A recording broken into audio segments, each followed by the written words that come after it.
the fight of Raila Amolo Odinga. And we know that there is politicians like Kahiga who in the life of Raila Amolo Odinga have used him as a bogeyman to scale their own political heights there. But it is shocking that they continue to make Raila a bogeyman in his death. And what I know is that Kahiga does not speak for himself. Kahiga is the spokesperson of Rigathi Gachagua. Rigathi Gachagua mocked Raila's illness and asked whether he was a virus and whether Kalonzo was a bacteria. To date, Rigathi Gachagua is yet to mourn Raila Odinga. Raila Odinga, who braved political tensions to go and mourn his brother, the late Nderitu Gachagua.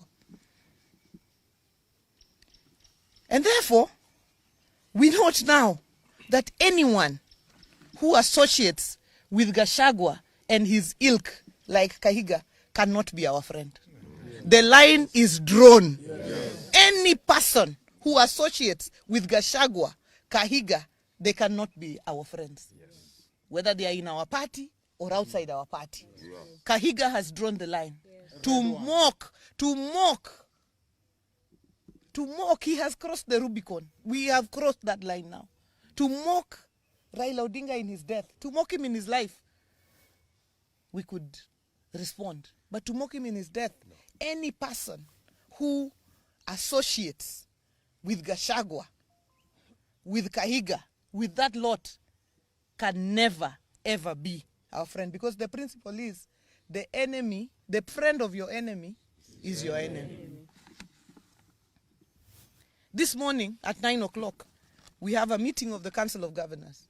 And I, as the chairperson of the party, will be moving a motion to remove Kahiga as the vice chairman of the Council of Governors. He can lead in his village, but he cannot lead us at a national level.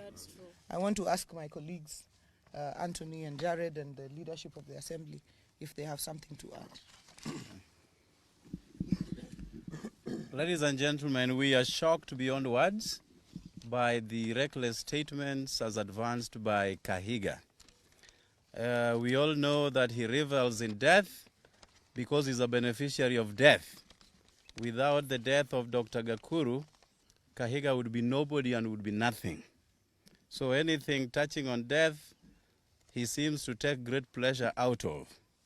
But as a community, we just want to remind him, because his memory is so short, that we have been out of government since time immemorial, but we've always been here.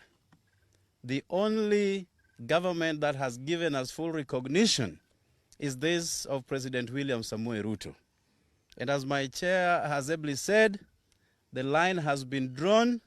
We will not seek any friendship with Gachagua and his surrogates, because again, we are privy to a meeting that was held yesterday between Gachagua, Kahiga, and some of their ilk that came up with the deliberations to have that statement made as it was. As a community, we have absolutely no problem with our Kikuyu brothers and sisters. We marry them, we work with them, we associate with them. We've got friends all across the Mount Kenya region. But Kahiga and Gachagua, as we go into our next elections, Baba put us into this government, and we have to make that very clear. And this government, we shall stay. Anybody harboring any ambition of approaching us, time is long gone. We are not ready for any further association, any further negotiation, but with this government. Thank you. Thank you very much. I also want to join my friends in condemning the words of Governor Kahiga as primitive and uncalled for. You will recall that Gachagua, and I agree with our governor here when he says that the owner of this dog, and permit me for using that word, is Rigathi Gachagua himself. So we must place this filth at the doorsteps of Honorable Rigathi Gachagua. You will recall that Honorable Rigathi Gachagua, during the time that he was deputy president, made it his sole purpose to pursue Raila Odinga, saying that he would encircle State House and make sure that Raila does not step into State House. He has continued to pursue Raila in his death. This we will not accept. We will not accept this because Governor Rigathi Gachagua himself was a beneficiary. The Constitution 2010, in which he stepped in as deputy president, was as a result of the sweat and blood of Raila Amolo Odinga. Same to the governor of Nyeri County. So we are saying here today that the president and the people of Nyanza should be proud. They should not be made to feel ashamed for any affirmative action that is extended to the people of any region. The people of a particular region who have benefited over the years as a result of skewed application of resources should allow the Constitution, which is under Article 10, to benefit and to be equalized. These are principles, foundational principles under the Constitution. They talk about the question of equity, they talk about the question of equalization and affirmative action. So whatever it is that the people of this region and the people of any other region benefit from as a result of trying to be equalized is not something that people should be ashamed of. And to use this to try to mock a person who has suffered for this country at a time that he has died is extreme. We condemn it in the strongest possible terms. I want to associate myself completely with the remarks that were made. I want to condemn in the strongest terms possible the reckless statement by Governor Kahiga. And I want to say that not even the words alone, but the people who are supporting Kahiga and his team, clapping and cheering on his statements, that is very reckless. I want to say that I want to associate this one to somebody who talked about a farmer who died, and the baboons and the monkeys were clapping and cheering that finally the person who had been chasing us away from the farm is dead. Please, watch your statements.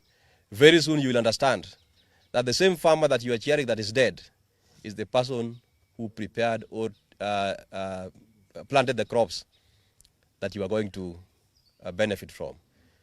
Kahiga, you are a beneficiary of devolution. And not a single Kenyan do not understand that the pioneer of devolution is Raila Amolo Odinga. So you should be the last person to be happy or to cheer when we have lost Raila Amolo Odinga, who is the father of devolution.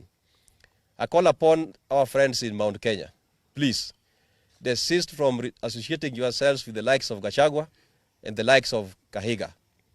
You are going to be misled. You are going to be misled, and I want to stand with our chairperson that we call upon the Council of Governors that please support that motion. Support that motion. We do not want Kahiga to be the deputy vice chair of the Council of Governors. You cannot be misleading the country and still you purport to be leading us in the Council of Governors. Thank you. Thank you.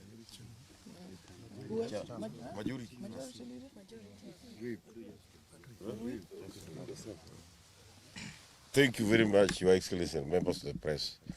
As the chair of ODM as the vice chair of ODM in this region, I want to associate my sentiments with the statements made by my chair, Governor Gladys Wanga, and the colleagues, members of parliament. I want to say that as ODM members in this region, we want to urge our members to stay calm as we approach this issue in a sober mind.